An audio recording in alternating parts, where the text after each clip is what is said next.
Welcome to Econ 102, where economist Noah Smith and I make sense of what's happening in the news, technology, business, and beyond through the lens of economics. Let's jump right in.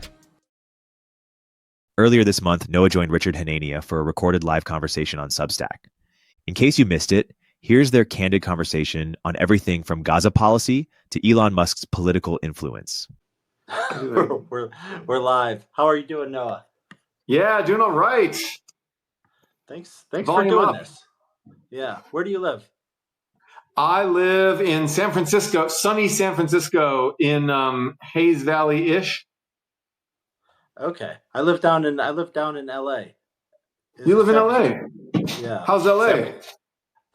It's nice. We had to flee for the fires a couple of weeks ago, so they were close to us. We left our house for like 2 days, but came back and everything was fine. Otherwise, great. I mean, it's sunny. It's beautiful. It's a good life. Nice. So what's new? I feel like our nation has been thrown into absolute chaos with the election of Trump and Musk destroying the federal government while Trump basically announces one batshit insane policy per day.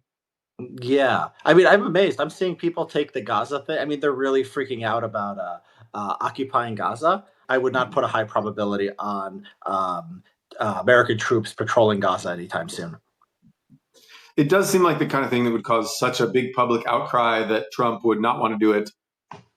Trump really cares about popularity. He is a true populist. He wants the adulation of the crowd, and he wants stocks to do well, and he wants to stay out of jail. Like those are, and he wants to assert power over people. I don't think sending troops into Gaza really accomplishes any of his goals. Yeah, I don't think so. You are Palestinian, right? My dad is Palestinian. Yeah, my mom's Jordanian. Jordanian. Okay, got it. Do you still have family over there? Yeah, my dad's side of my family is there's a few cousins and distant cousins, but they're all old now. They're all my dad's generation is very old. And then I have cousins and stuff, but I really don't know them. I've never been back. My mom's entire family came over here. The Gaza thing. I mean, so what do you think he's doing here with this? Why is he saying? Because it wasn't off the cuff when I first saw the headline. Sometimes he has like an off the cuff thing, and then the headline repeats it, and then you're like, okay, I look at the context. But I'm watching these videos, and it's like, no, we're gonna go in there. It's gonna be a great thing. He says it time and time again. He's really emphasizing it, so it was deliberate. So what exactly is going on? I mean, I'm no Trump whisperer. My sense is that he really feels that he has a supreme mandate to just do basically anything. And so he's, when you're a kid, you're like 12 years old, you're watching CNN and you're thinking like, oh man, if I was in charge, I'd put things to right. I'd just move the people out of Gaza to somewhere better. And you don't understand the complexity of what's going on, but you're like, if I had the power, I'd just do this and this and that. I'd bomb those people because I don't like them. I'd eliminate that government department because someone told me it was bad. Things like that. I think that's where Trump is, except he actually got the power. So he's like this 12-year-old CNN kid who actually got the power to reshape the world to his own whim. Yeah. And I mean, I agree with you on your analysis of Trump. I do think that the first administration's Middle East policy in particular was actually a success. I mean, he signed three or four different agreements with Middle Eastern countries, put Kushner in charge. This was something that people didn't really think, was likely to happen. They thought he was just sort of like this bumbling idiot. But, Israel normalized relations with the United Arab Emirates and a few other countries. And so, I do think, I do take the position. Yeah. And, the Sunnis. In fact, I've heard a theory that the October 7th attacks were meant to prevent the continuation of that process, meant to disrupt it. Yeah, exactly. Yeah, that's something that people said. I think there might be even Hamas documentation. I think they might have found documents, and the Israelis might have found some that actually say stuff like that. There was these comprehensive reports on that. I think that's right. And I think that what he's doing here. I have a theory that basically he does believe that getting the Palestinians out of Gaza somehow, some way, is a way to settle this conflict in the long run. And look, there's there's about 1.8 million people in Gaza now. There are millions of refugees in Turkey, just to take one example. So it's a big planet, right? I mean, there is room for a lot of people from Gaza. It's something that creates a lot of political backlash. I mean, in part because the other Arab countries seem not to want them. Western countries, often don't want Middle Eastern refugees. And so, but it's a huge world. I mean, it's not like impossible. You could imagine some Latin American country like Bukele or something, Trump paying them off. The protesters probably wouldn't want to go to El Salvador. I mean, they probably would want to go to Europe or America, or maybe even some of the Gulf Arab countries. But yeah, I think he's trying to sort of say something crazy to kind of normalize the idea of people from Gaza leaving as refugees. Does that sound reasonable to you? I think so. Yeah, I think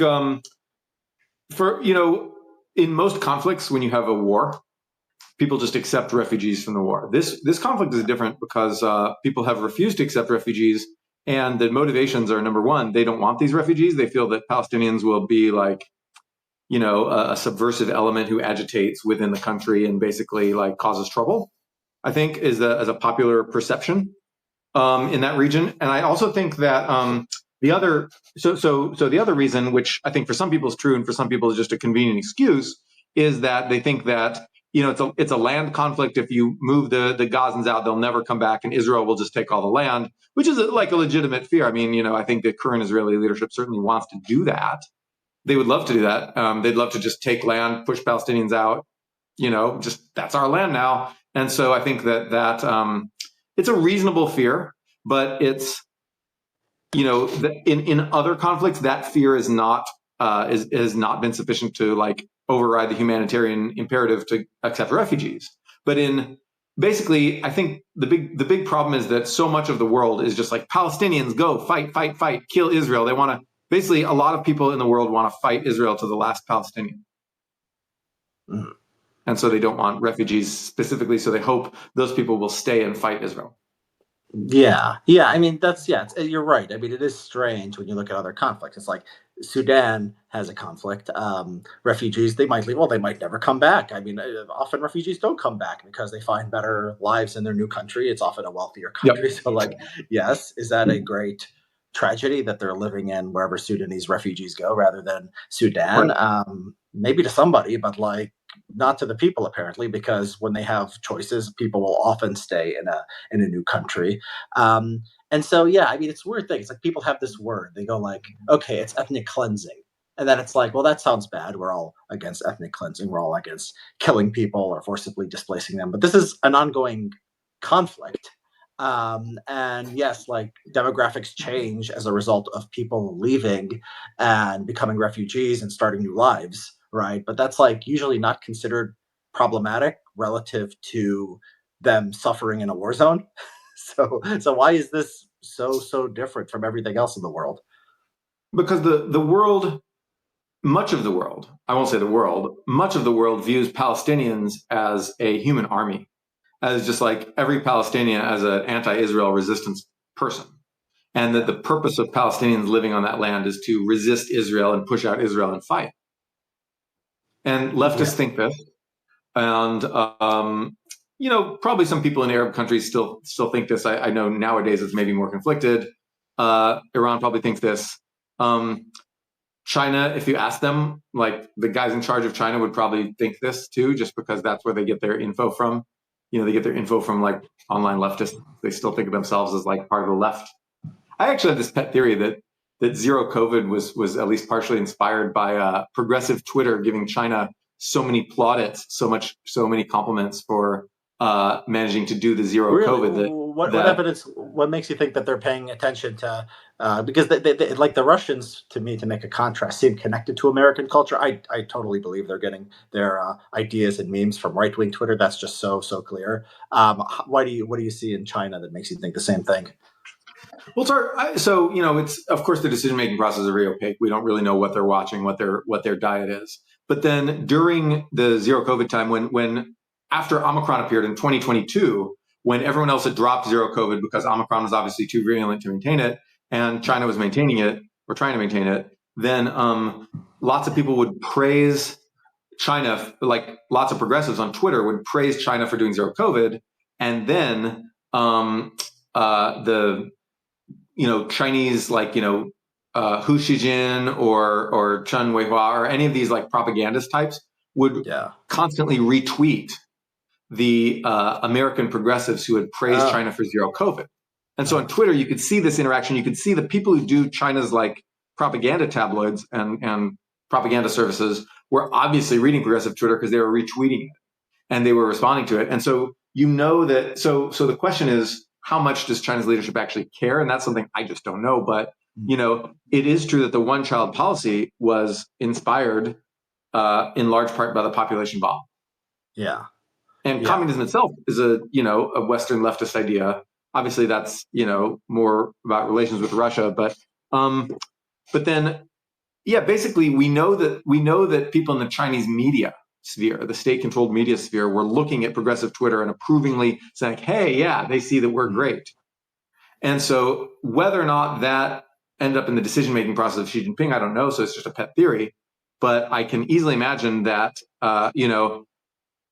how China is seen in the West is a thing they care about. And who do they go ask, right? I mean, they can ask their spies, right? They have intelligence services. I'm sure the intelligence service people read the news, right? But the intelligence, but honestly, like the propaganda ministry, like the propaganda people, the tabloids and the Ministry of Foreign Affairs was doing a similar thing. Hua Chenying, I think was her name. I forget. And then she was very aggressive on Twitter, and so I think those are the people they'd ask.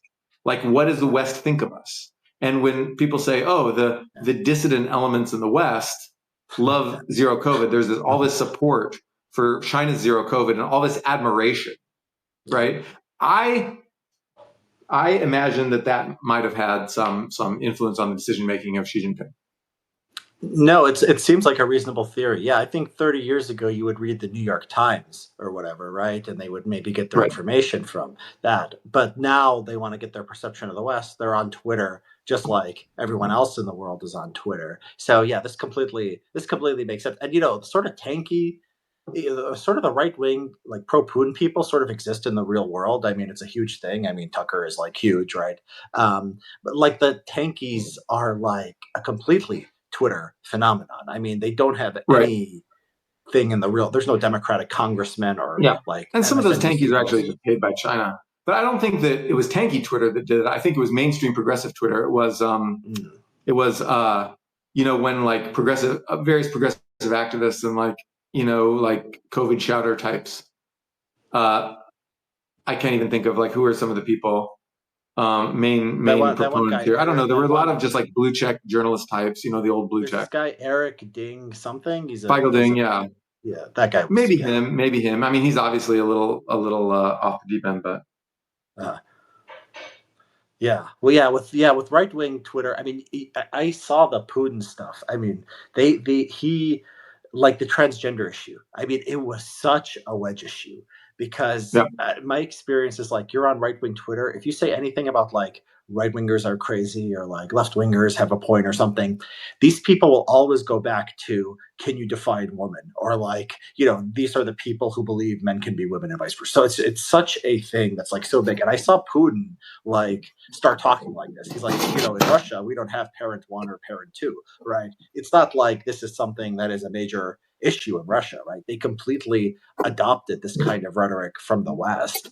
And I don't think Putin, like around 1999 or 2000, when he started his presidency, he wasn't like, I don't think anything in the press conference said he was like a kind of ethno-nationalist or like a traditionalist or anything like that. That's not how people saw I don't think he's any of those things now. I think he's an imperialist who wants to make Russia great again by sort of bringing back the empire of the czars.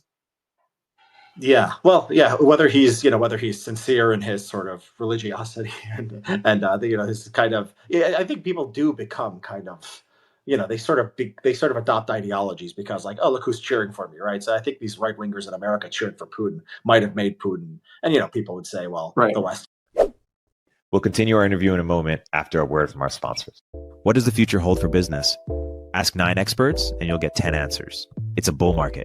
It's a bear market. Rates will rise or fall. Can someone invent a crystal ball? Until then, over 41,000 businesses have future-proofed their business with NetSuite by Oracle, the #1 cloud ERP, bringing accounting, financial management, inventory, HR into one fluid platform. With one unified business management suite, there's one source of truth, giving you the visibility and control you need to make quick decisions. With real-time insights and forecasting, you're peering into the future with actionable data. When you're closing the books in days and not weeks, you're spending less time looking backwards and more time on what's next. If I had needed this product, it's what I'd use. Whether your company is earning millions or even hundreds of millions, NetSuite helps you respond to immediate challenges and seize your biggest opportunities. Speaking of opportunity, download the CFO's Guide to AI and Machine Learning at netsuite.com/102. The guide is free to you at netsuite.com/102. netsuite.com/102.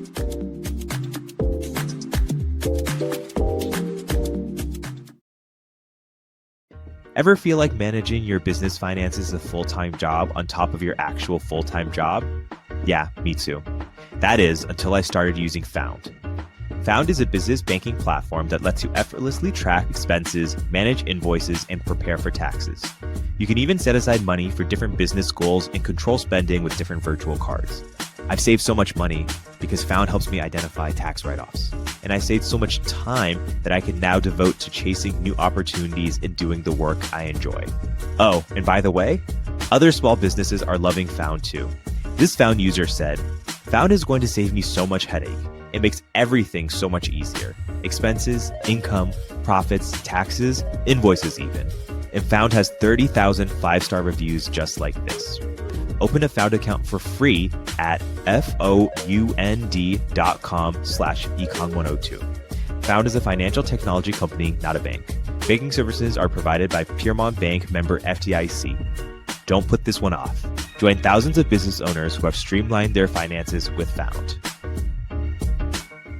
As soon as it becomes a pissing contest between Putin and Trump, all bets are off. Like as soon as it's who's the alpha. And, so Trump just said like, oh, we're going to trade arms to Ukraine in exchange for rare earths, right? Yeah. You and I know that this is BS because all the rare earths are in the Russian-controlled parts, but they're all in the Donbass. But by saying this, Trump can make it seem like it's a deal. America's not getting screwed. It's not generosity. It's a quid pro quo. And he can sell that. At least he can sell it to himself and his followers. I don't know who else he can sell it to, but he can sell that. And then he can, and then that's an excuse for the United States to continue to support Ukraine or even to step up support for Ukraine. And all the Russia supporters are just insanely angry about this, right? They're just so mad that Putin, that Trump is and Trump said oh, Putin better make a deal. The Russian economy is going down the tubes. And Trump wants to make good on his promise. So the Trump people sold sort of anti-Ukraine stuff to the American public or they didn't really sell it because the American public's still pro-Ukraine, but they sold it to their own followers by saying, America is in a war. This is a war that we are in. Obviously we weren't we were just giving material support. We're just giving money and weapons, right? We do that for a lot of different conflicts and we're just doing it. It's a little more for this conflict, but because Russia's big, but we do that for a lot of people. And so, but they don't say we're in this war, but they created this narrative of we're in this war. Well, what does that mean? That means that if Putin conquers Ukraine, that means America just lost a war, right? Yeah. If the border is frozen, Ukraine cedes some territory, they make peace, blah, blah, blah. Then Trump can say, I ended this war. I got America out of this war. But if Russia conquers Ukraine, then according to their own logic, that they've sold everybody on, America lost a war. And Trump saw what happened in Afghanistan. In fact, he avoided it. Trump made the deal with the Taliban that Biden followed. Trump set that schedule for America to withdraw from Afghanistan. He set that date, and Biden just followed the agreement that Trump made with the Taliban.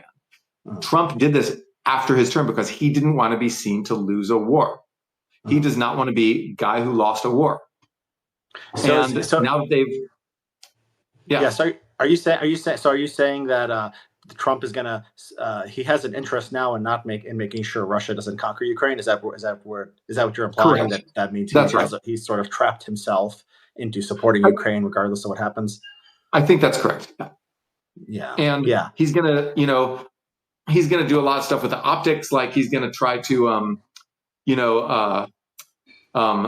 like make fun. He's going to try to basically like make sure Zelensky doesn't think he's in charge. He'll like try to bully Zelensky a bit, et cetera, et cetera. But he'll like to make it seem like we're not their bitch, right? We're the alpha, and we're doing this in exchange for your minerals. We're doing this in exchange for your fealty. All these things, like we're in charge. Whereas Biden didn't care. Biden just like, here's some stuff. Yeah. So is it yeah, this reminds me of when he wanted to pull out, he talked to Erdogan on the phone and then instead of pulling out of Syria. And then like the next day he comes back, he's like, oh, we decided to take the oil and we're staying. He just ended up staying because it would look like a disaster. That's right. Well, why doesn't he, so instead of like supporting Ukraine, why doesn't he just like make a deal that is just very favorable to Russia? Like he just, says Russia doesn't want it. You think Russia is too? Yeah, Russia just says no. Russia. See, the thing about all these deals and all this stuff, like it was all there was this myth that they sold to their own base, that the MAGA people sold, which is that Russia wants to make a deal. All Russia wants is for Ukraine not to be in NATO. All Russia wants is for and so Crimea is actually Russia. Come on, guys, don't they love Russia anyway? So so that's what the MAGA people sold to themselves and their base. And so it was never true. It was just false. Putin wants to conquer all of Ukraine. And that's one reason he's still in the fight. He's not giving up.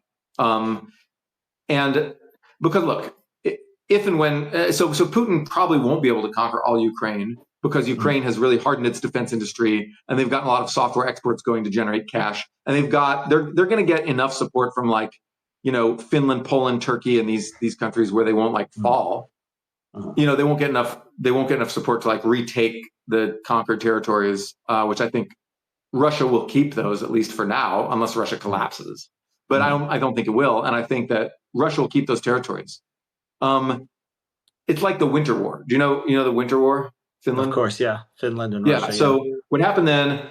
Russia took some territory that remains part of Russia to this day, and will never go back to Finland unless Russia just collapses and the new Finnish Empire rises from the ashes. I don't know, but it's not like it was permanent. Finland permanently lost a chunk of territory, not a huge amount, but a chunk of territory to Russia, and it was the territory that Russia cared about. It was the territory that Russia cared about most, and Finland then became neutral, officially neutral, even though unofficially it was economically aligned with the EU and blah blah blah. Officially, it was all neutral, demilitarized, blah, blah, this buffer zone. It's called Finlandization. We have this word for it. Right. It's called Finland. But Finland won its independence in the Winter War and the continuation war during World War II. That was the Finnish War of Independence, and they won. They lost some territory, and in exchange for a bite of territory, Russia lost Finland forever. And now there's a country called Finland with a strong independent military and a strong independent national culture. Putin believes that if he gives up and simply takes the Donbass and Crimea, he will similarly lose Ukraine to there will permanently be a nation called Ukraine whose independence war this was. And I would say, although on Wikipedia, if you go to Wikipedia, it says Finland lost the Winter War because they lost territory, right? They ceded territory. But then in actuality, strategically or grand strategically, if you will, the Winter War was a victory for Finland because of the Winter War, there is a country called Finland now. And so I think that there will be a country called Ukraine in 50 years and 100 years, and maybe 100. I don't know about 100. Population will collapse and the AIs will take over, but 50 years there'll be a country called Ukraine. And I think that that's what Putin doesn't want. He thinks of Ukraine as like a province of Russia, and or multiple provinces. It's just a region of Russia. And so then that's one reason. I think another reason is that once Putin ends the war and pulls all those troops back, then you've got a ton of demobilized troops. And what do? Russia's economy is still fucked. Germany still cut them off of technology, right? Germany still cut them off of technology. And China's not really supplying them with replacement technology that they need. Yeah. And so, basically, their oil drilling equipment is going to fail, like their drill bits will fail.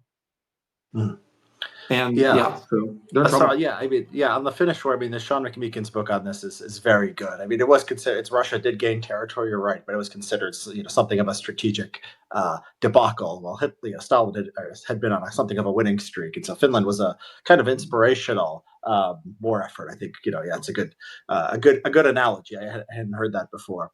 But the idea, that's from Michael Kaufman, by the way. He's the best analyst of the Ukraine war that I've ever seen, and he made this. He's constantly made the analogy to the Winter War. So you think that Putin believes, it's going to be like there's going to be a country like he can't stand even a rump Ukraine if it's anti-Russia. Basically, he has to take. And so, how do we? Although he will.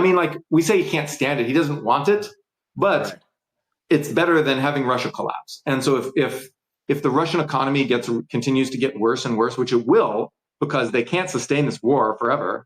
If the Russian economy continues to get worse and worse, he will eventually just accept the existence of Ukraine and decide, okay, in the future, we'll try to influence Ukraine's domestic politics like we used to do. We'll try to subvert Ukraine in other ways. We'll come back. We'll be back, guys. Next week, we'll be back. And so he'll defer his intended conquest of Ukraine.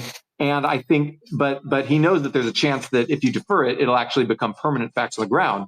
And I think that's, it's not 100% certain that there'll be Ukraine in 50 years, even if the war was frozen today. But he'll accept a frozen conflict as a fallback if the alternative is having Russia's economy collapse. And I think Trump realizes that. Trump said it on air, and I think it's probably true.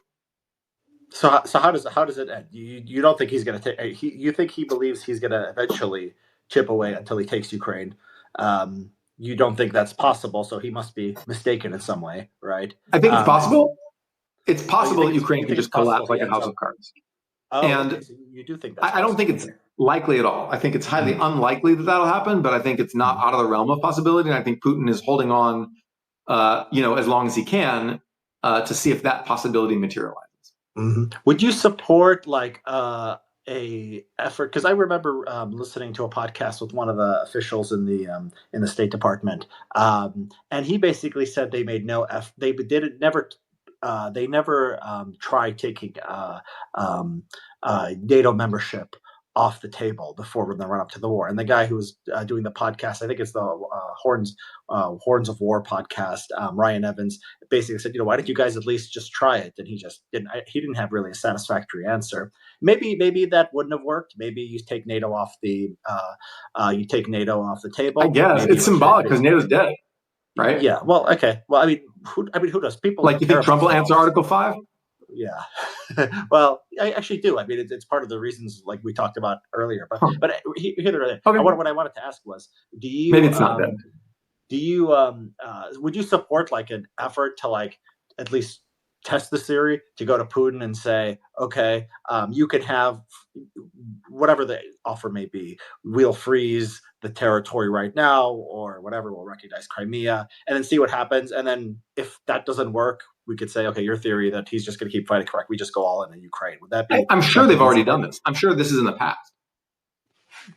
You're sure that somebody has the deal? I'm sure that Trump sent his people to Putin and said, look, you keep the territory you've conquered so far, and we have an agreement where Ukraine never joins NATO. Want to do that? And I'm sure that the Russians just said no. Nope. Yeah. So that's the deal. Why do you think that? Well, because first of all, Trump has been sort of conducting independent foreign policy since well before the election. Knowing that he was going to win, probably win. But also just not giving a fuck. But then I think that the deal you just described, where Russia keeps the conquered territories and Ukraine agrees never to join NATO, that deal has been proposed again and again by the MAGA people. They've been talking about this for years now, right? It's not a secret. This deal isn't a secret, and this idea isn't a secret. And I'm sure that Trump has sent out feelers, contacted someone. We have frequent contact with the Russians. I'm sure Trump, we are not cut off from the Russians. I'm sure Trump has sent people out to say, hey, Putin, want to do this? And I'm sure that Trump's new tough talk, I'm going to give aid to Ukraine in exchange for mineral rights. Russia's economy's fucked. Y'all better make a deal. When he said on TV, you guys better make a deal, right? That means they didn't. That means they didn't. And so I would bet that money, if it were possible, on Polymarket or whatever, I would bet money that Trump has already reached out to Putin and floated the exact deal you just described or some close variant of it, and that Putin has said no because Putin doesn't feel that he's in a losing enough position to make that deal now. I think that's why Trump was emphasizing the weakness of the Russian economy. He was emphasizing it, I believe, because he's trying to bully Putin to making a deal so he can look good. He can look like the guy who ended the war that he promised to end. Mm-hmm. Interesting. Okay, so that's interesting. So there's a prediction here that basically, I was expecting this stuff to be a little bit more public, but what you're saying makes sense that they would have gone to them at some point. Yeah. And I was expecting something like this. Like Trump would go in. I mean, when they would ask him during the campaign, he would say, "We're going to have peace with Russia," and then they would ask him like just a follow up, like, "What if it doesn't work?" And he'd be like, "We'll hit them harder than they ever." He told us kind of the sequence of the way this would work, and so maybe his sort of commentary and the way he sounds seems to be consistent with that kind of projection. And that's the thing about figures who are on the political right. So there's this very consistent pattern where the political right fights over personalism, fights over which person gets to be in charge, whereas the political left fights over ideological differences. Yeah. I've talked about this. Yeah, in the left, you get canceled for being racist or sexist or having the wrong policy, or they'll protest you because you don't do enough on climate. And then on the right, the only thing you get canceled for is not being pro-Trump. I mean, it is quite amazing. I mean, when you see people like, you could be Liz Cheney, who is conservative on literally every issue. I mean, right-wing on every issue, but didn't like January 6th. And now it becomes, she's she's a warmonger. And it's like, but you guys love Lindsey Graham. Like Lindsey Graham is in good standing with you guys. So it absolutely makes no sense. It's kind of, this is really it's really where the extremisms look different. We'll continue our interview in a moment after a word from our sponsors. Every time I hop on the 101 freeway in SF, I look up at the various tech billboards and think, damn, turpentine should definitely be up there. And I bet I'm not alone. In a world of endless scrolling and ad blockers, sometimes the most powerful way to reach people is in the real world. That's where AdQuick comes in. The easiest way to book out-of-home ads, like billboards, vehicle wraps, and airport displays. The same way you would order an Uber. Started by Instacart alums, AdQuick was born from their own personal struggles to book and measure ad success. AdQuick's audience targeting, campaign management, and analytics bring the precision and efficiency of digital to the real world. Ready to get your brand the attention it deserves? Visit adquick.com today to start reaching your customers in the real world. Again, that's adquick.com. Let's talk about supply and demand. The supply, your personal data, which is being bought and sold every day entirely without your knowledge. The demand, thousands of data brokers who are making a fortune trading your private information. This isn't just a rant about spam in your inbox. Data breaches enable identity theft and loss of control over your digital data. But what if you could opt out of this whole system? That's exactly what Incogni does. They handle everything automatically, finding the data brokers who have your information, sending removal requests, and dealing with any pushback. No phone calls, no emails, no hassle on your end. What makes this service really powerful is that it never stops working. Incogni continuously monitors your data, showing up in new places, and automatically sends removal requests. Because in today's world, your personal information keeps getting repackaged and resold unless you actively stop it. They'll even handle any pushback from data brokers who don't want to delete your data. Want to extend that peace of mind to your loved ones? Incogni's Family and Friends plan lets you protect up to 4 additional people under one subscription. Take control of your digital privacy today. Visit incogni.com/econ102 and try it risk-free with their 30-day money-back guarantee. Take your personal data back with Incogni. Use code econ102 at the link below and get 60% off an annual plan. Again, that's incogni.com/econ102.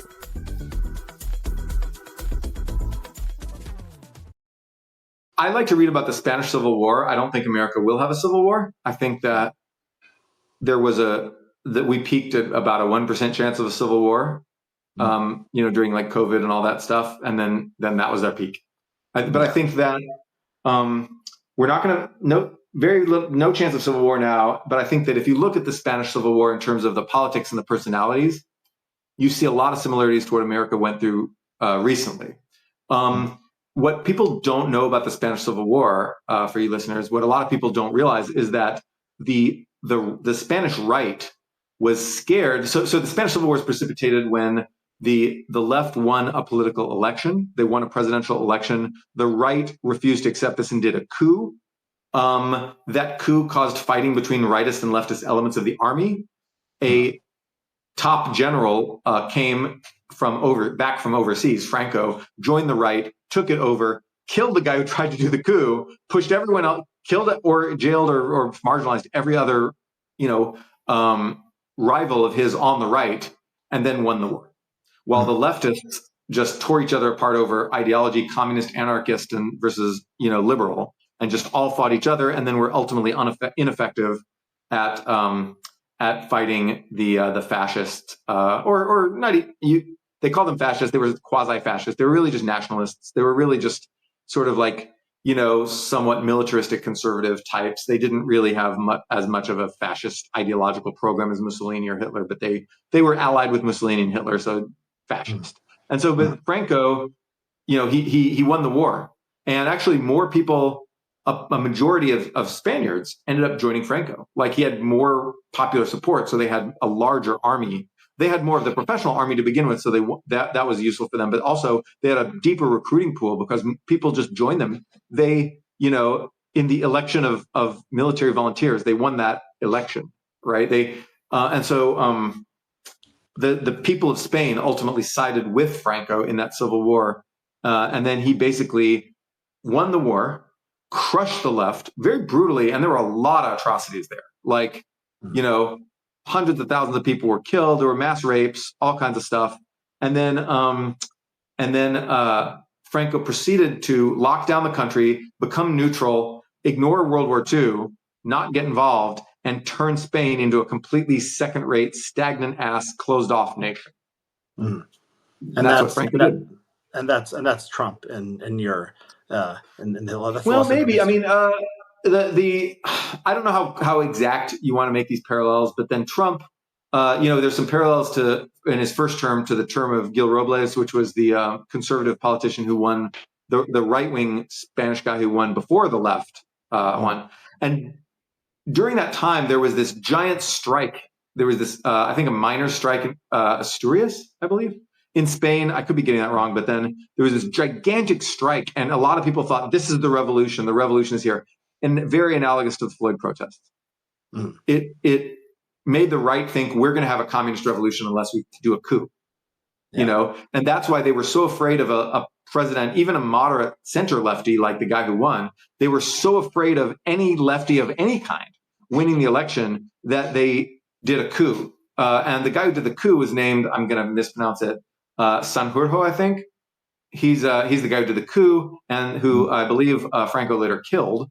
And then, or maybe he died in suspicious circumstances, and we just think maybe Franco killed him. I think it's something like that. So, but then he was the guy who did the coup, and so there's some.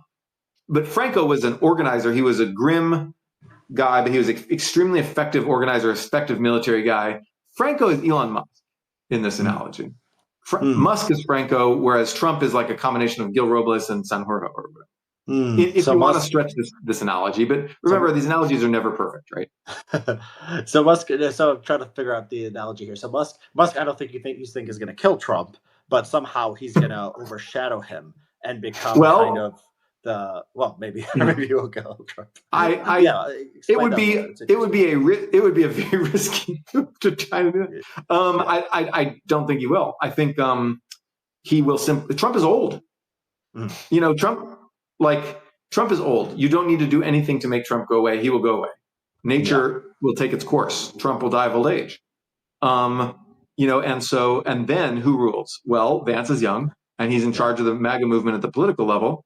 Musk has much closer connections to Vance than to Trump. Vance is not an alpha male rival to Trump, to Musk, the way that Trump is. Trump is the boss. Trump has more populist. He has a higher approval rating than Musk. He can command crowds. He has the love of the people in a way that honestly Musk will probably never have. Musk is a nerd. He's a tech nerd. He's a dorky, autistic guy who, like, he's not good at this. Trump plays to the crowd. He's a man of the people. He is a true populist. And as long as he's around and in full charge of his faculties, Elon Musk will never be alpha dog. But certainly everyone in the right is planning for the post-Trump equilibrium when Trump dies of old age or he's going to get termed out. There's not going to be a constitutional amendment to let Trump be president for life. And it doesn't, he's like the guy, he's going to be the oldest president in history. He's going to be older than Biden when he finishes his term. And he was older than Biden at inauguration. And so what does Musk do at that point? He sort of becomes the kingmaker just through his money plus his control of Twitter. He just boosts whoever he wants to be, because these guys tried DeSantis and they couldn't make DeSantis happen, right? But Trump was unique, and so if Trump is not there, I do think that perhaps Musk and David Sachs and just having Twitter and being willing to throw your money around does make you the kingmaker. So I think certainly the right now has factions. So you've got the alt-right, like the Bannon people and the guys who are like really hate Indian immigrants. They're like the Great Replacement guys. And we saw them fighting Musk and the tech right over H-1Bs around Christmas time. You saw this big battle. And you got a little bit involved in that battle too, as our call. Right. On the side of the good guys, like the H-1B, pro H-1B guys. And that is a big fault line, but that's basically the alt-right, the hardcore ethno-nationalist types. Those guys are now not in the driver's seat anymore the way they felt that they were in 2017 in Trump's first term. They really felt that Trump was their guy in 2017, but that they were not a sufficient base of power because honestly, no one really likes those guys at all. Yeah. And they, white people don't like them. Nobody likes them. And so anonymous, yes, they love the white race, and the white race, their white neighbors would kick them out of there. The white race is like, honestly, fuck you. But the tech right, like, they're not incredibly popular either because it's like those are the guys who are going to take your jobs. Those are the guys who just make a bunch of money. And so I think that Dems are ineptly, ham-handedly, with terrible messaging, trying to capitalize on that, trying to attack Musk, trying to attack the tech bros, because they know that in some sense, like, people love tech companies, people love Google and Apple and whatever, but like public tech figures like Musk are not men of the people. They're men of the nerds. They came up through knowledge-based industries where the kind of management they learned to do was management of nerds, management of high human capital, super high performers. And then they are not the kind of old industrialist Henry Ford types who would manage a bunch of like warehouse workers and assembly line people, or like a lot of the Chinese industrialists you find are just like real, they're plutocrats. They're plutocratic as hell. And, like, they'll pay starvation wages, but they're also men of the people. They'll also, understand how to manage assembly line workers, because otherwise everyone would just quit their fucking factory. So to take this analogy a little bit further, maybe we're taking it too far. If it's Musk is the kingmaker from now on, he becomes the face of conservatism. Franco seemed to be saying wasn't very ideological. He was just kind of this guy who wanted power. Musk seems different. Musk seems to have an ideology. I don't think he just wants to maximize. It's hard to tell what he's thinking. Tesla shares. Yeah. One day he'll praise Reagan. The next day he'll kowtow to China for, like political, obvious, strategic reasons. The next day he'll like bellow, angry right-wing stuff on Twitter and like conspiracy theories and stuff. So like Musk is all over the place and no one really knows what's going on in his head. Yeah. Well, I don't know. I think that it is recognizable. It's not as consistent as an ideology as like some, I don't know, AOC or something like that. But there is a general like worldview here, right? He's pro-market. He's anti-government. He's anti-woke. He's upset about the trans issue. He wants progress and he wants to get to Mars. I think there is a kind of but he's been radicalized, I think, by social media. And that means maybe not always having the right facts, maybe not seeing some contradictions or just listening to sycophants all the time. So yeah, I mean, for better or worse, I think I think you're right. I think it's Elon Musk's party. I think his influence is probably at a low point right now, just because Trump still exists. But once Trump is gone, There is nobody who can sort of match that. Like, he makes an alliance with JD Vance, vice president, plus Twitter, plus Elon Musk's money. And you say he doesn't have like the populist appeal of Trump. That's true. But he does have cultists. I mean, he does have a lot of cultists out there. It's not like 40% of the population like it is with Trump. I mean, nobody has that. But Musk does. It's not as strong as Trump's personality cult, but it's strong. I mean, Elon is our number one industrialist by a long shot. He is the only guy who can really build top high-tech manufacturing companies in America from scratch. Honestly, like, America needs Elon Musk if we're going to resist China. And whether or not, I really hope that Elon is interested in resisting China, because if he's not, we're a little bit hosed. And so if Elon Musk just decides that, like, Xi Jinping is his distant boss, or that, a member of a triumvirate, I do think there's a temptation on Elon's part to think that to imagine that he will be one of a trio of global triumvirs, along with Xi and Putin, that will destroy woke ideology all over the world and implement a new Metternich system. So here's another historical analogy. Europe, after the French Revolution, had a lot of little revolutions. There was a lot of like pro-democracy stuff. And the conservative powers of Europe, who finally defeated France after struggling, and they finally beat Napoleon. It was really hard. And then they got together under this conservative Austrian guy Metternich, who said, who was backed by conservative Tsar Alexander of Russia, and they said, we're going to put a stop to revolutionism. Yeah. And so they created a Metternich system to stabilize Europe so that the European countries wouldn't waste their energies fighting each other while they did counter-revolutionary stuff. Then you had revolutions of 1848, which basically all failed, partly because the counter-revolution was really good, but partly just because like they were shambolic. But then anyway, so you could say the Metternich system succeeded for a little while, but you had it was basically the powers that defeated Napoleon agreed to like, pause their fighting amongst themselves while they cracked down on this dangerous ideology of what they called revolutionism. And if you look at the world in 2019, in the 2010s, you saw grassroots revolutionism all over the world. You saw the Hong Kong protests, the Chile protests, the Catalonia protests, Iraq protests, Iran protests, Nicaragua. I could go on and on. You saw Britain. You saw protests everywhere in the world, like to a greater or lesser degree. And then in 2020, you saw the Floyd protests. And so the ideologies were different in different places, but the driver was social media. Just as the driver for revolutionism in Europe was broadsheets, was pamphlets, was the printing press. The printing press got cheap and small enough where everyone could make their own pamphlet. And so it was basically the Twitter of their day, the TikTok of their day. And so you had all these people making these incredibly radical newspapers that were like, kill those people, genocide, everything. Revolution was just mayhem, ideological mayhem in Europe that provoked this reaction. And I think that on some level, Elon Musk thinks that maybe, he doesn't want to take on China because then Tesla gets crushed, right? It'll be very hard to extricate them from China now. And he does so he may tell himself, I'm going to be like Metternich. I'm going to be the coordinator of a global anti-woke alliance, and she will be, like Britain, basically this distant power who's like slightly interested in anti-revolutionism, but like kind of doing its own thing anyway, mostly cares about its economy, and it's a superpower anyway, and it's far away because it has this empire overseas. So she would be Britain in the Metternich system, and then Putin would be Tsar Alexander again. Russia is Russia. Right. And then Elon would be Austria. He'd be Metternich. Yeah. I think this is I don't know if he's explicitly thought in terms of this analogy yet, but I think that this thought has in some form has probably crossed his mind, and it won't work. It's a bad idea, but I still think there's this temptation. Yeah, that's very interesting because I think the standard view of Musk in China is he just wants to do business there. So he doesn't think about China. He's just sitting there and he's doing his own thing, and maybe he cares about America and wokeness. I don't think it's entirely wrong either. Yeah, but yeah, like I think that there is a lot to that. What you're saying is something kind of more kind of darker, right?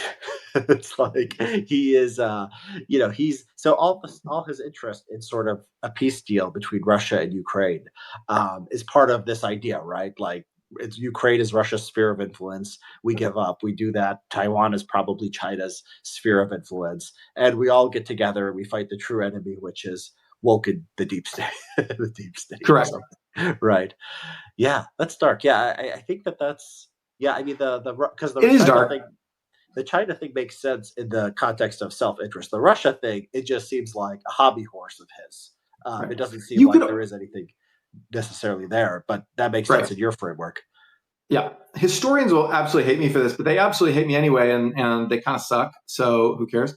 But no, I mean, no. I'm kidding. There's many good historians out there. It's just the loud activist historians on Twitter who hate me. But anyway, hi, historian here. Hi, historians. I think that so like Sarah Payne is like she's the goddess. I'll watch her content for like hours and hours. Like I won't even that's just about the only content that I'll sit there and watch for hours of lectures and stuff. She's so amazing. Yeah. I don't think she's always right, but I don't think any human is always right, and she knows a lot more than I do. Anyway, so if you haven't watched her stuff with Dorkesh or series with Dorkesh, it's amazing. Yeah, I've listened to her with Dorkesh. I know he basically gave the podcast over to her, right? She just has some podcasts that are just lectures of Sarah Payne. And I think you have to watch 3 lectures, yeah. So I haven't yet. And they're like a dynamic duo, and it's so great watching them like bounce stuff off each other. And then I love Dorkesh; he's a great dude. But now I forget what I was talking about. But I think you can argue that historians are going to hate me for saying this, but you can argue that the Metternich system eventually led to the world wars. Reason being, although that probably would have happened anyway, but the Metternich system basically said you can't be a liberal revolutionary who wants to like completely overturn society. So you see this shift where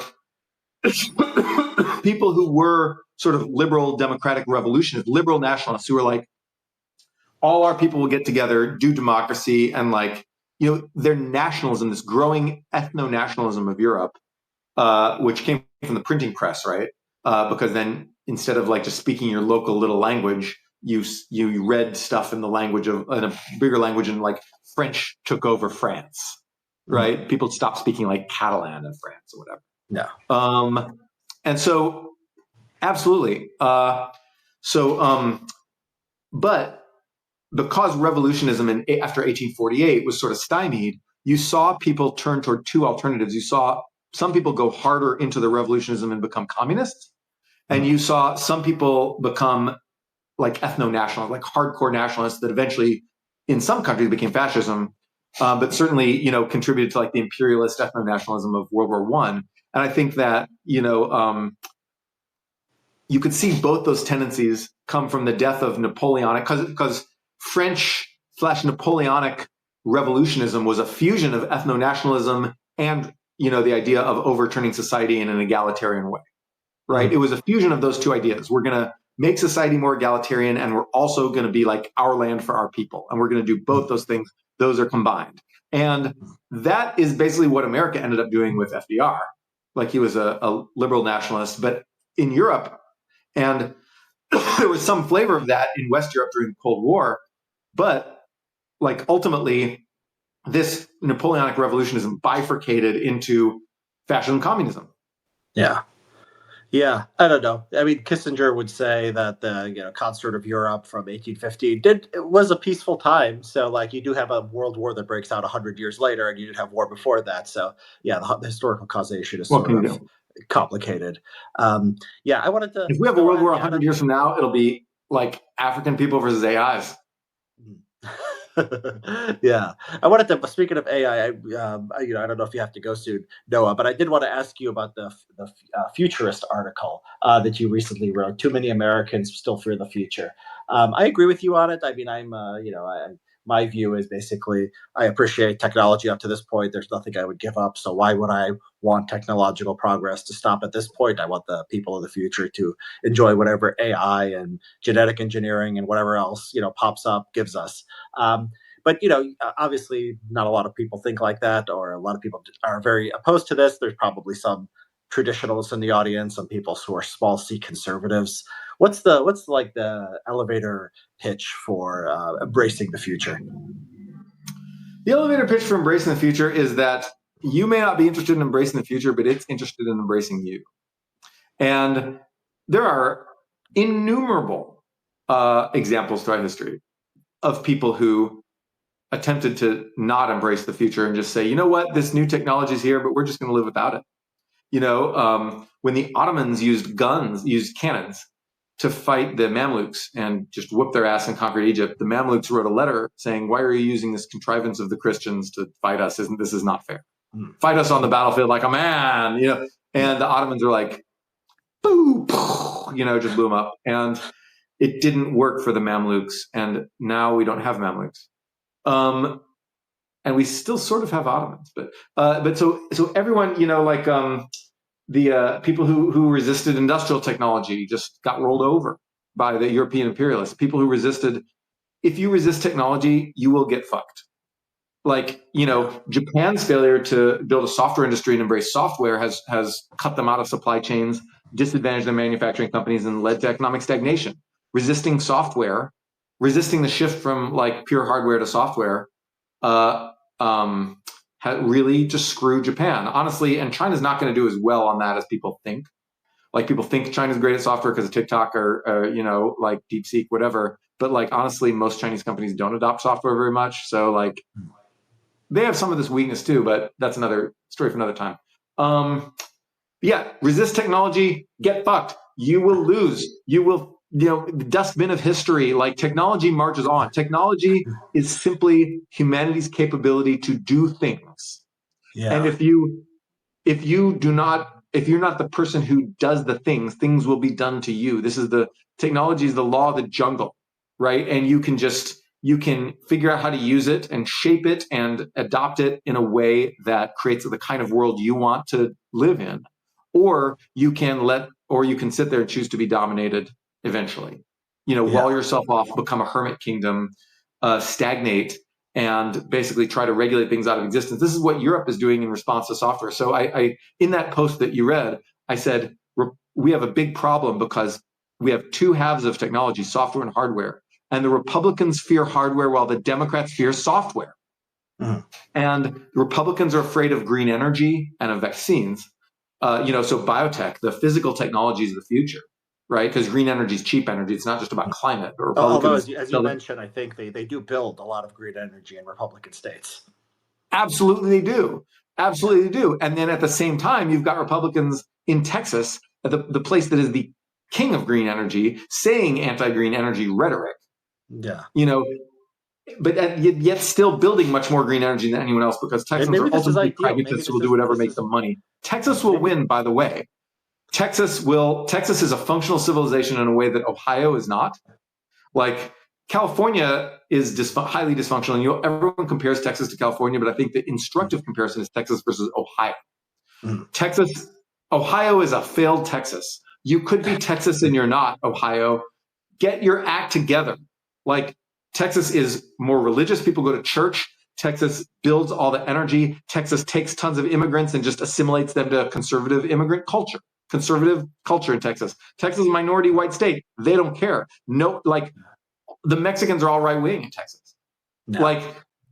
It's a conservative civilization, but it's a highly functional civilization in a way that Ohio is not. Yeah. Maybe that's the kind of that's the synthesis. It's Texas Republicanism. It's talking about how much you hate green energy and immigrants, but then building a lot of green energy and having a lot of immigrants, and it works, right? The populists are happy, the masses clap, they say Greg Abbott is a great guy, and then you have economic growth and technological progress and all that. Yeah, Greg Abbott. If I could pick a Republican president tomorrow, I would pick Abbott. Yeah, I like Abbott too. Sununu. It's going to be Vance. It's going to be Vance. So the Vance is going to be the 2028 nominee. I mean, he'll be a candidate. Whether he wins, I don't know. The default is, the base rate is the vice president usually gets it, and then when the vice president is also has good relations with all the money people and probably is going to have Elon Musk in his corner, I think that's probably a good shot. Well, I think Kamala lost, Al Gore lost, George H.W. Bush lost. Oh no, I didn't say he'd win. I didn't say he'd win the presidency. I think he's going to be the nominee in 2020. Yes, he'll be the nominee. It's JD. He could easily lose. Yeah, absolutely.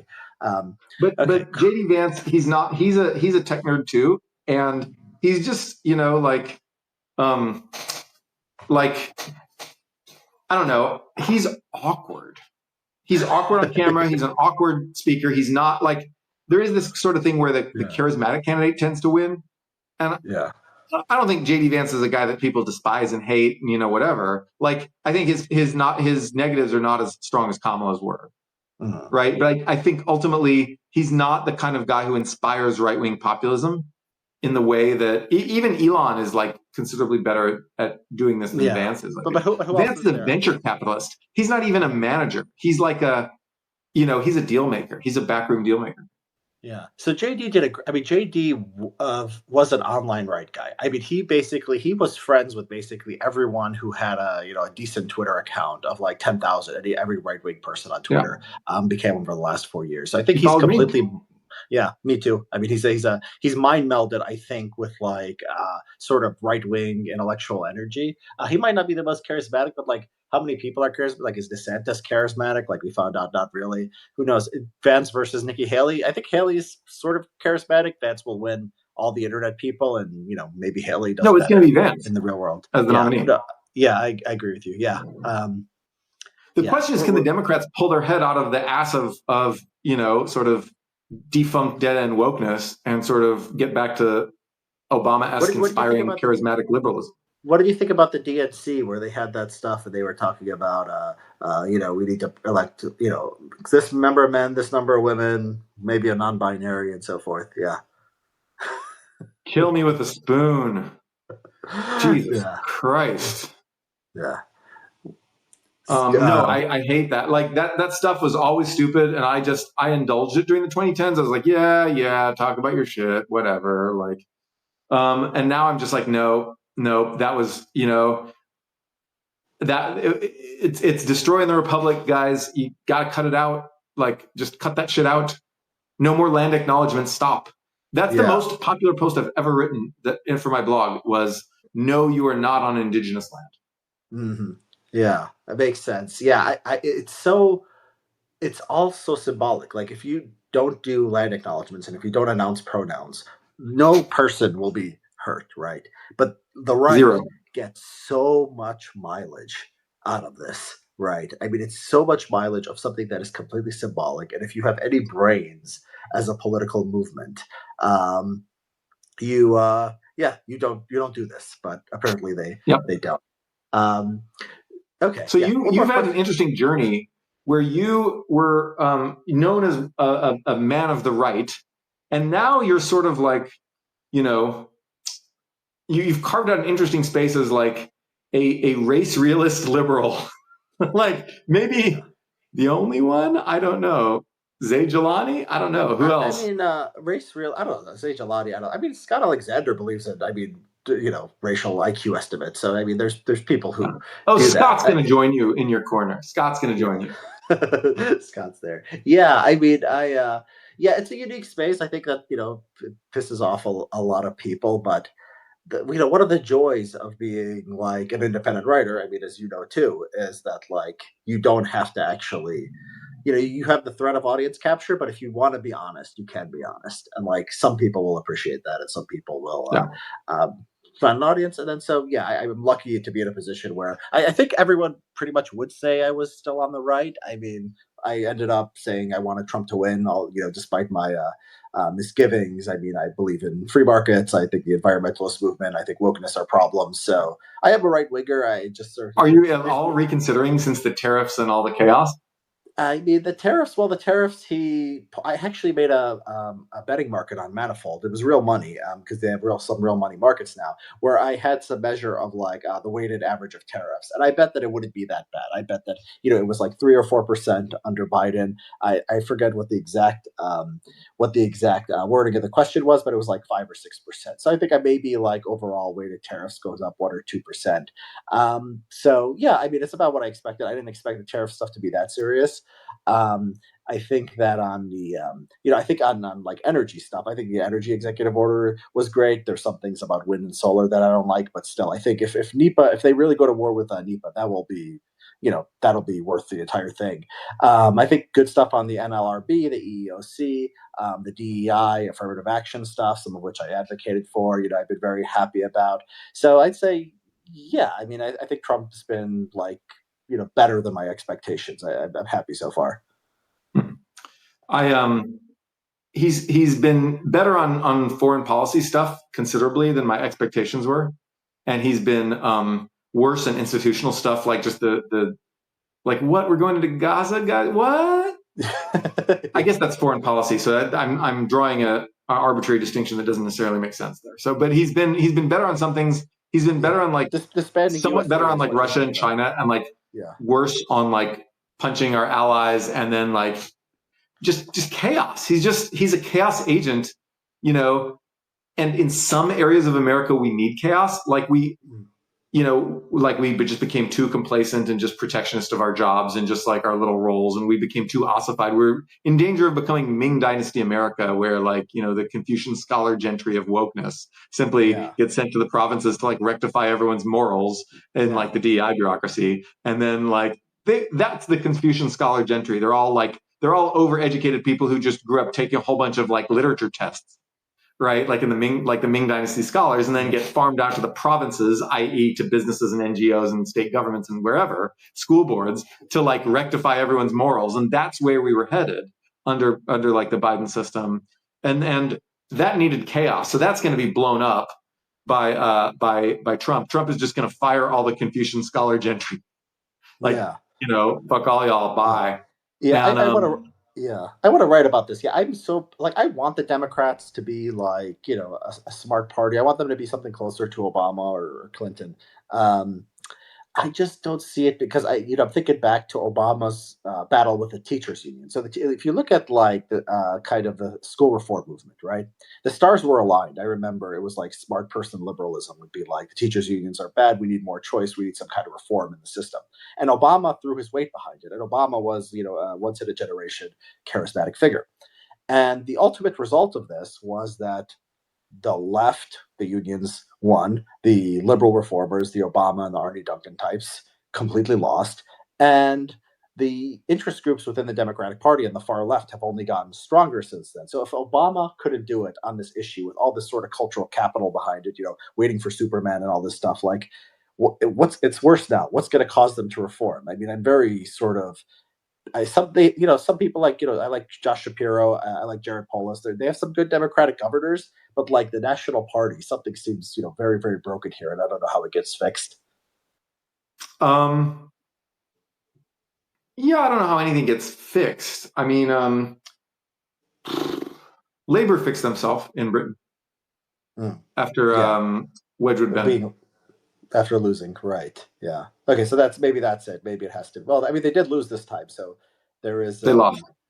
Yeah. And the Democrats fixed themselves after, like, people have utterly memory holed how lefty Democrats were in the 70s after Nixon fell, and then the 74 Congress that was elected was the leftiest Congress we've had in, you know, since the years after the Civil War. And they were, you know, incredibly lefty. They tried to pass the Equal Rights Amendment, but that was like the least of what they did. They passed they were super lefty, and then they lost until Bill Clinton came, and he was the rightiest Democrat that we've had. Although Obama was pretty close in his first term. Over Jimmy Carter, who was sort of conservative too, who did a lot of pro-market reforms. But Jimmy Carter, interestingly, so I'm getting this all from Rick Perlstein books, but Jimmy Carter pivoted toward conservatism late in his term.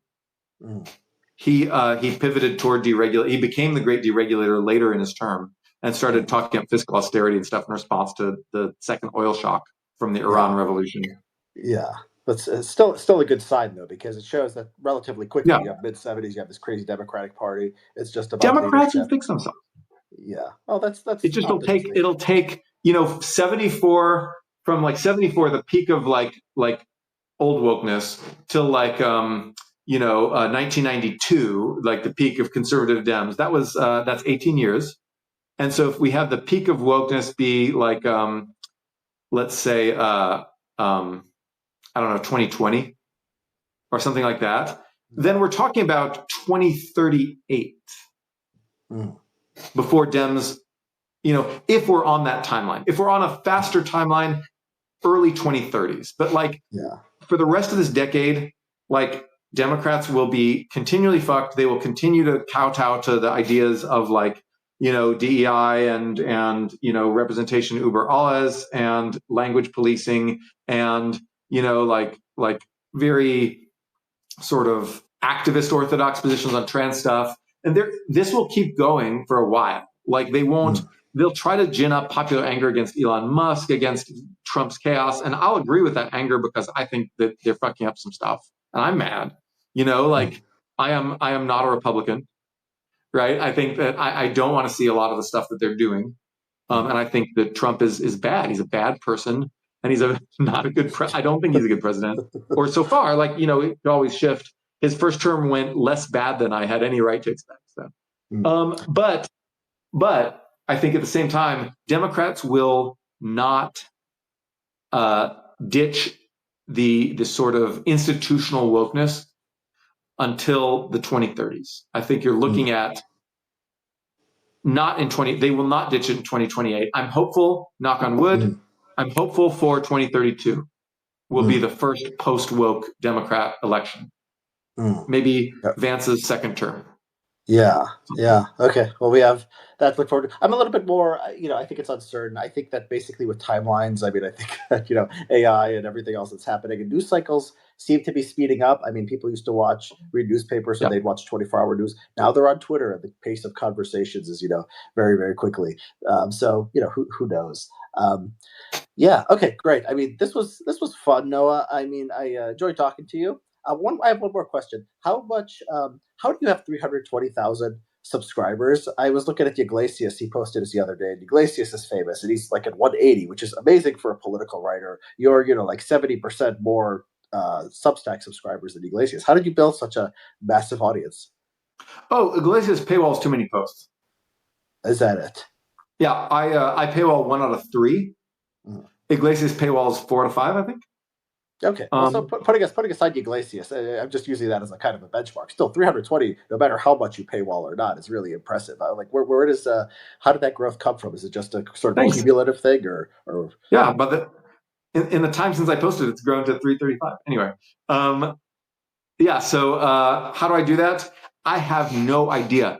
I do not know why people like the things that I write, and sometimes the things that I write that are the most like basic bitch boring takes become the most popular, and sometimes the things that I'm super proud of having written, like I wrote a thing about Michael Pettis's approach to tariffs the other day, or Michael Pettis's approach to international economics the other day, that I was so proud of. I was like, damn man, I just read a bunch of papers. I understood, like I can sort of understand Pettis's theory in terms of like orthodox models, and like I feel proud of that accomplishment. Let me write a post that encompasses every possible nuance of this idea. And it was this long ass, like, really long post where I like really, I said what I wanted to say.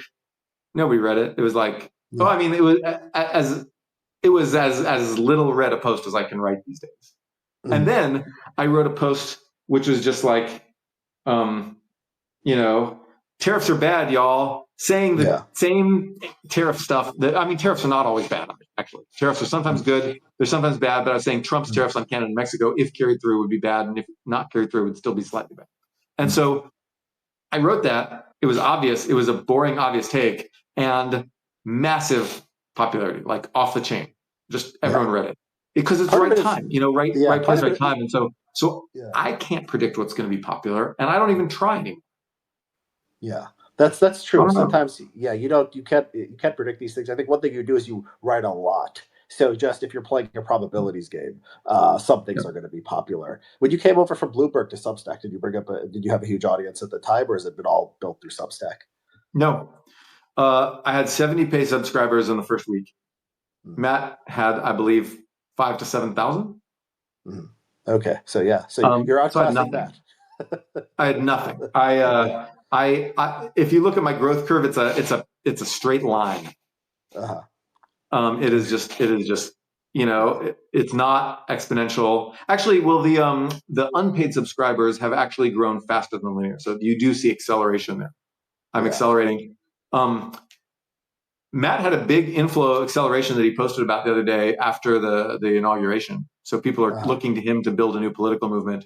Whereas mine, however, my increase in unpaid subscribers has still been faster, just even though without an acceleration. It's amazing. No, we're talking about. I don't know why. We're talking about Iglesias, like he's some kind of schlub. But Iglesias is one of the most popular political writers out there. That's why he's to give us a benchmark. He's great. You're like way. I love him. He can do lots of stuff I cannot do. I can't write about the stuff he writes about. I turn to him for political thinking. Yeah. Also a big Iglesias fan. Okay, well, great talking to you. No, I'm going to post this later. Yeah. I don't know if you want to post it too, but I'll post it. I got you a present. Since we're unable to really post memes, I got you a visual meme here. Is it an Asian woman? Oh, okay. What is this? Is this NAFO? This is Bonk. Oh, well, explain it. Sorry, I don't get the joke. Explain it. Oh, it's go to horny jail. I feel like you've been doing some horny posting recently. Okay. It's fascinating how much engagement that stuff does, because it's like the top political tweets will get you 500,000 to 1 million, 2 million tops. These posts, my God, it's like 50 million, sometimes 30 It's just million. Like you're just posting like hot Chinese girl. That's like, it's just like, that's it. It's have a hot Chinese girl today. Yeah. You know what? I'm trying to get smart conservatives, Noah. You're smart liberal, so it's a much bigger audience. I have to sort of cheat. I need steroids to get you are trying to convince conservatives to be more positive about immigration. That's part of it. And trying to convince them, which is related. Yeah. Not have to be a hot Chinese girl. She could not move a bunch here. of incels. Exactly. Not to be a bunch of incels. Independent of immigration, they need to get off their asses, and they need to be not afraid of women, and they need to not be so negative, right? And then not being racist is part of that, because I really think that if you have romantic prospects and you're good with women, it's sort of hard to be racist, because men are naturally attracted to all kinds of women, and so it's related. This is kind of all a kind of it's all the same sort of. In the great war between racism and horny will win. Horny will win, and we have to make sure that it wins. That's the side of the angels. All right. Well, it's been fun. Until next time. Yeah. Bye, Noah. Econ 102 is a podcast from Turpentine, the network behind Moment of Zen, In the Arena, The Cognitive Revolution, and more. If you like what you hear, subscribe and leave us a review in the App Store. You can keep up with both of our Substacks for written analysis of the topics we cover in the show at noahopinion.substack.com and erictornberg.substack.com. Thanks for listening. Hey everyone, Eric here. At Turpentine, we're building the first media outlet for tech people by tech people. We're the network behind the show you're listening to right now. We have a slate of hit shows across a range of topics and industries, from our AI and investing cluster of podcasts to shows that drive the conversation in tech with the most interesting thinkers, founders, investors, and influencers, like Econ 102 with Noah Smith. We're launching new shows every week, and we're looking for industry-leading sponsors. If you think that might be you and your company, email me at eric@turpentine.co. That's ERIK @turpentine.co, and let's partner together.